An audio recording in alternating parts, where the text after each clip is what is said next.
Right, first of all, the things you need to know about the saw before using the saw is to check that it's actually, the blade is not blunt.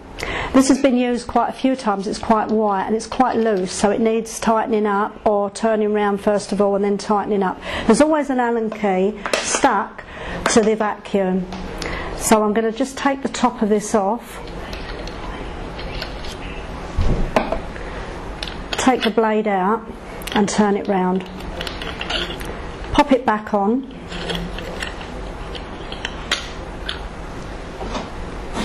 put the top back on, secure it a little bit with your fingers first, and don't over tighten it because there's a thread there.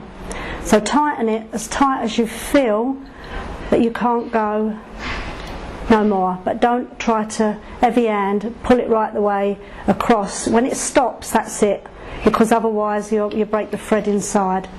So I'm just going to check that it's going. Yeah, and it's fine. So if you hear that sound, you know it's going. Now, before you use any saw, you should understand that the saw can cut.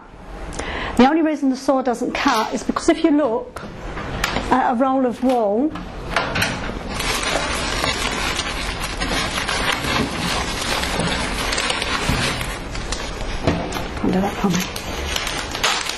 if you look at a roll of wool and you put the saw on the wall, there's no way it will cut that wool, and that undercast padding is what's under the plaster.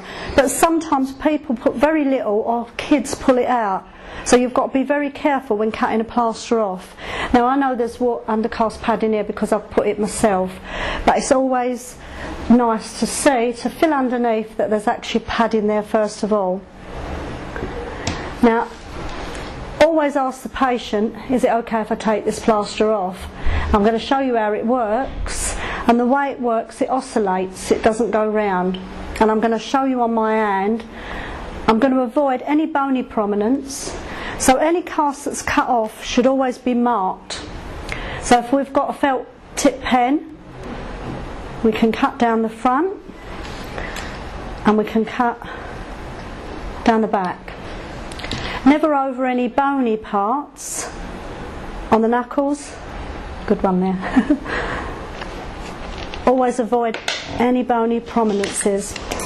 Now I'm going to explain to the patient first. This noisy machine is sucking up the dust. When I turn it on, I'm going to show you on my hand. You see, it only oscillates, it doesn't go round. Now for the purpose of teaching, you would not put it on this side of your hand where your skin was stretched, because it will cut. So the saw is safe in the hands that knows what they're doing with it. So I'm going to move the water out of the way, and then as I say, I'm going to start doing the top part. I'm going to put the saw, this one will be a little bit more difficult to get off than a dry cast because it's still wet, but it's the same method as you put it in and take it out, in and out. Never drag your saw along, in and out.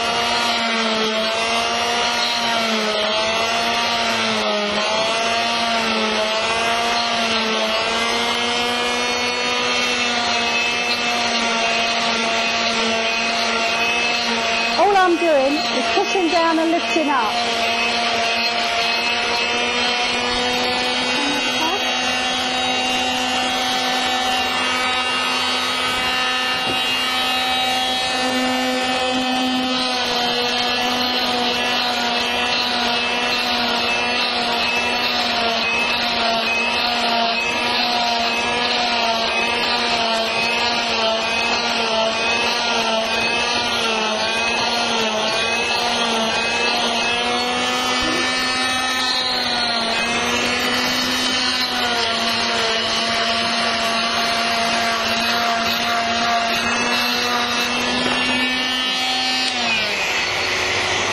Place the saw back on this handle, because if you put it like this, it will fall off, and once the saw hits the floor, it breaks up the mechanism inside.